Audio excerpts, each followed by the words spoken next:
Friends समस्त को नमस्कार जय जगन्नाथ। फ्रेंड्स देखंतु मु एठी आपनकर मला आसन रे बसी नख उषुम गरम पानी केमती सुप सुप कर पिउची चा पीला भली। तेणु मु सुप सुप कर एथि पई पिउची जेमती मोर गैस समस्या न रहिबा पई।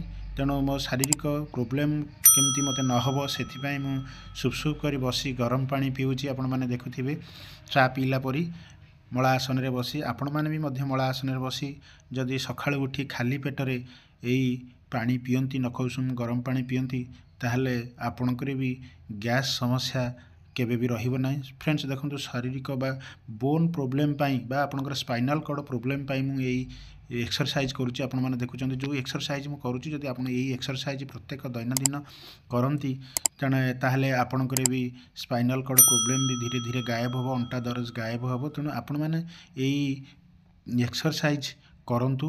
आउ एक्सरसाइज कले आपणकर समस्त बोन समस्या दूर होबो, विशेष करी आपणकर स्पाइन प्रोब्लेम दूर होबार लागिबो। तेणु आपण माने रेगुलर बेसिस रे प्रत्येक दिन मिनिमम 10 रु 15 मिनिट निहाती एक्सरसाइज दरकार। कहीं आमको जदि हेल्दी रहिबा को हेले आमको प्योर वाटर दरकार, प्योर एयर दरकार, ता सहित एक्सरसाइज दरकार, ता सहित आमको न्यूट्रिएंट फूड दरकार। क्योंकि ना आम एगुड़ाक जदि ठीक भाव आम बॉडी को नदबा सबुठ मुख्य कथा है आमको वाटर सफिशिएंट परिमाण में नबाक पड़ो, जोटा कि डॉक्टर कहते प्रति घंटाक 200 ml पानी पीवाई पड़ो।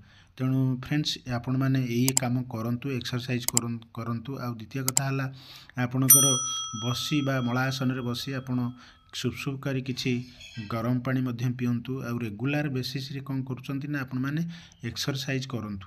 जेकोसी एक्सरसाइज अनुलोम विलोम हो, प्राणायाम योग प्राणायाम हो, बा आपणकर कपालभाति हो, बा आपणकर मला आसन हो, बा कुकुड़ा आसन हो, तेणु मंडुकासन हो, बा वज्रासन हो, आप जमीती किसी दैनिक आप 10-15 minute maximum to maximum exercise करंतु। कहीं आजिकल तो लोक मैंने आउ काम दाम कहीं शारीरिक परिश्रम करूना, समस्ते समस्त घर भितर रोचंती।